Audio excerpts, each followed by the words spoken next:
नौगांव में लव जिहाद के खिलाफ गूंजा जन आक्रोश। 107 बेटियों की दीदी मां तृप्ति कठेल ने प्रशासन को सौंपा चेतावनी भरा ज्ञापन। तहसील परिषद बेटियों संघ प्रदर्शन, लव जिहाद मुर्दाबाद के लगे नारे, आरोपियों की नसबंदी की उठाई मांग। शहर की शांति शनिवार को उस वक्त आंदोलित उठी जब लव जिहाद के विरोध में 107 बेटियों की मां के रूप में पहचाने जाने वाली सामाजिक कार्यकर्ता तृप्ति कठेल ने 2 दर्जन से अधिक बेटियों के साथ तहसील पहुंचकर प्रशासन को ज्ञापन सौंपा है। ज्ञापन मुख्यमंत्री के नाम था, जिसमें लव जिहाद की बढ़ती घटनाओं पर चिंता जताते हुए सख्त कानूनी कार्रवाई की मांग की गई। अनाथ बेटियों की दीदी तृप्ति कठेल ने बीते दिनों प्रदेश एवं जिले में हो रहे लव जिहाद मामले सामने आने पर विरोध प्रदर्शन करते हुए ज्ञापन सौंपा है। ज्ञापन सौंपते हुए तृप्ति कठेल ने बताया कि विगत कुछ वर्षों से माय से और निश्चित ही कुछ दिनों से लव जिहाद ने अपनी जड़ें जिले में ही नहीं अपितु प्रदेश में भी फैलाई हैं, जिसका शिकार हमारी कई हिंदू सनातनी बहन बेटियां हो रही हैं। महोदय, मैं खुद 107 बेटियों की दीदी माँ हूँ, बाप सब कुछ हूँ, तो मुझे भी कहीं ना कहीं यह भय बना रहा कि मेरी भी किसी बेटी, नगर की बेटी या देश की बेटी के साथ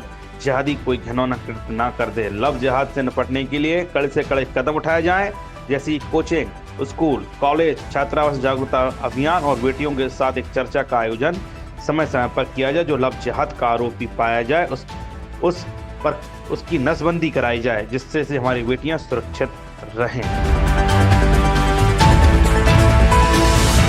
क्या नाम है आपका? तृप्ति कठेल। कौन से पद पे है, क्या करती है आप? मैं एक समाज सेवी हूँ। 107 अनाथ बेटियों को गोद लिए हूँ। आज आपने तहसीलदार मैडम को ज्ञापन सौंपा है लव जिहाद के संबंध में, क्या समस्या, क्या आश्वासन मिला?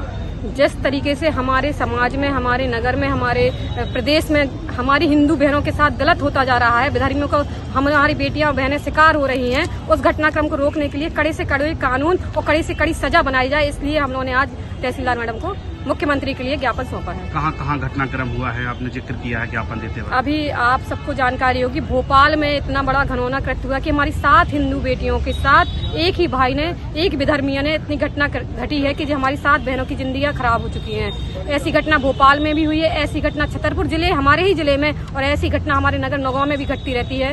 इसलिए हम लोगों ने आज मैडम को यहाँ ज्ञापन दिया है। मैम, आज नौगांव की कुछ बच्चियों ने ज्ञापन सौंपा है लव जिहाद के संबंध में, क्या ज्ञापन था, क्या आश्वासन आपके द्वारा दिया गया? आज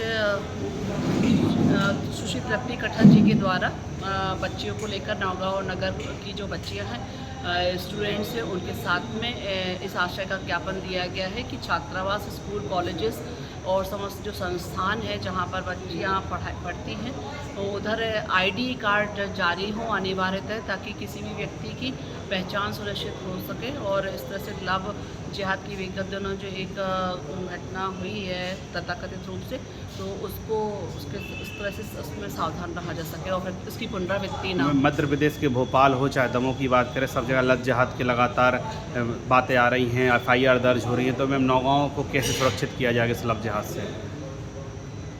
सर्वप्रथम तो एक परिवार की जिम्मेदारी है, व्यक्ति की स्वयं की जिम्मेदारी है, और ये किसी एक पर्टिकुलर जाति, धर्म, संप्रदाय से जुड़ी हुई चीज़ नहीं है। कोई भी बुरा व्यक्ति, बुरी भावनाओं का व्यक्ति किसी भी जाति, धर्म, संप्रदाय से आ सकता है। प्रत्येक बच्ची, प्रत्येक व्यक्ति को ये सावधानी रखना है, समझदारी रखना है कि वह किसी की कुटिल इरादों का शिकार ना हो जाए, कोई तरह की विवाद घटना भविष्य में ना घट पाए।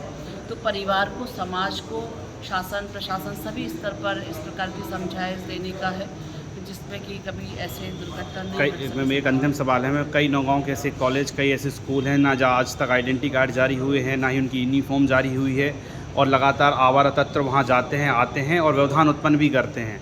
तो मैम इसको कैसे चिन्हित किया जाए और कैसे रोका जाएगा? मैम इसमें प्रयास किया जाएगा कि पुलिस प्रशासन और समाज के जो बुद्धिजीवी वर्ग है सभी बैठ करके एक आपस में एक इस प्रकार की एडवाइजरी जारी करें आप, और जो कॉलेजेस के बाहर पुलिस की, प्रशासन की लगातार गश्त होनी चाहिए। कोचिंग के बाहर भी ये कोई इस तरह के असामरिक तत्वों का वहाँ पर जमावड़ा तो नहीं हो रहा है, वहाँ केवल वही व्यक्ति आए, और इसीलिए आईडी कार्ड जारी होना बहुत आवश्यक है। केवल वही आए जिनका उस स्कूल संस्थान में वो पढ़ रहे हैं या उनका एनरोलमेंट हुआ है।